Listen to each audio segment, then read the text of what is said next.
Mesdames, Messieurs, je m'adresse à vous à partir du village de Lemden, petite localité du désert mauritanien, cette terre des hommes si chère à Saint-Exupéry.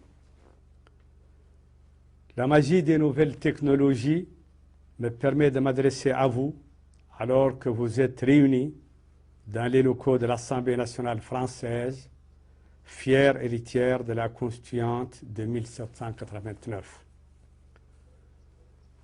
Je m'adresse à vous, parlementaires, à vous, journalistes de la presse française, à vous, universitaires, à vous, intellectuels, à vous, militants des droits de l'homme, qui nous avez accompagnés dans notre combat contre l'esclavage, dans la recherche de la solution aux douloureux problèmes du passif humanitaire, à vous, citoyens français, Mauritaniens résidant en France, ou les deux à la fois.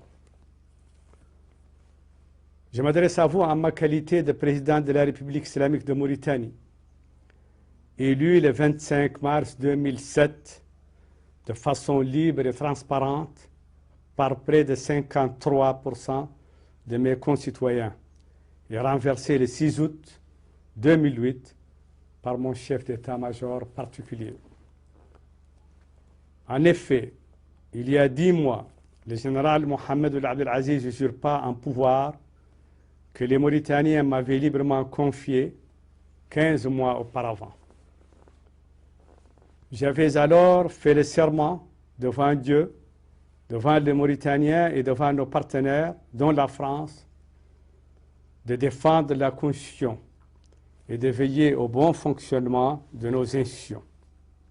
Ce serment, je fais tout mon possible et je suis résolu de continuer à le faire pour ne pas le trahir. La France, votre pays, a très vite exprimé sa condamnation ferme du coup d'État et s'est employé à faire adopter sa position au sein de l'Union européenne qu'elle présidait. Elle a pris cette position en même temps que d'autres grandes nations démocratiques et bien des institutions et organisations internationales. L'Union africaine et les États-Unis d'Amérique sont même allés plus loin. Ils ont inscrit les membres de la junte, le gouvernement de celle-ci et ses soutiens politiques et financiers sur une liste noire. Les sanctions individuelles visant les auteurs de coups d'État sont très efficaces et épargnent les populations des affres de l'embargo. Le général Mohamed Ould Abdelaziz s'emploie activement à légitimer sa forfaiture. Pour ce faire, il a décidé d'enlever l'uniforme et de se faire élire comme président de la République. Il organise des élections de façon unilatérale avec le moins de concurrents possible. Il a même choisi ses concurrents auxquels il assure support logistique et vers lesquels il oriente des électeurs. L'histoire d'élections truquées est bien riche de procédés plus ou moins ingénieux, mais c'est probablement la première fois qu'un candidat choisit ses concurrents et qu'il s'organise pour leur assurer un minimum d'électeurs. L'agenda de cette élection prévoit qu'elle aura lieu à la fin de cette semaine, le samedi 6 juin.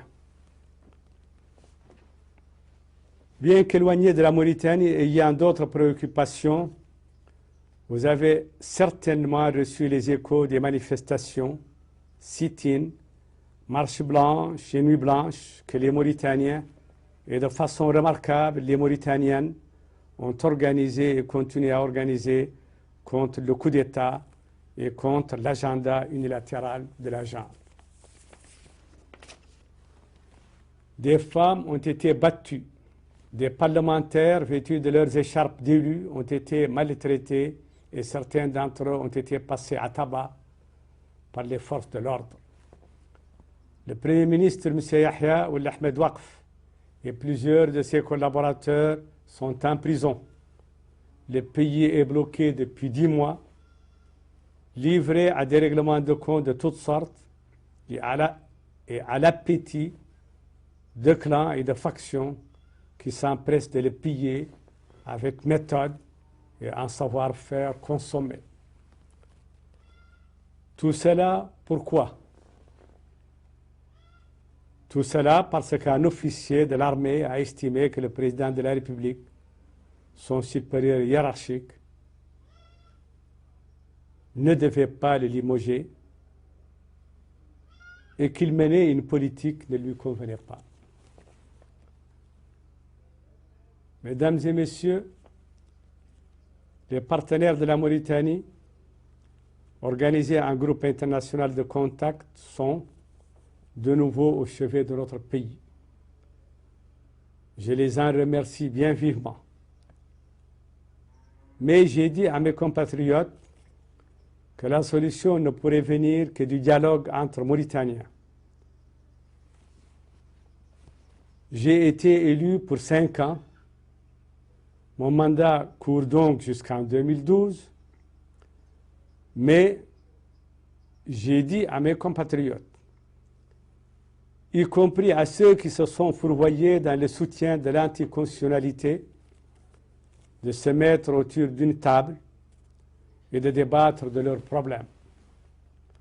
Je m'engage à appliquer la solution qu'ils auront dégagée à condition qu'elle ne viole pas la Constitution.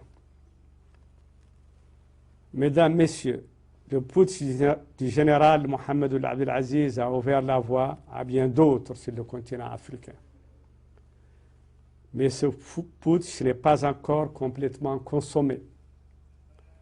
Sa mise en échec en découragerait bien d'autres. C'est une dictature naissante, encore fragile. Aidez-nous à y mettre fin. Ne laissez pas la chape militaire retomber sur les Mauritaniens. Vive la Mauritanie, vive la démocratie et le respect du choix du peuple. Je vous remercie.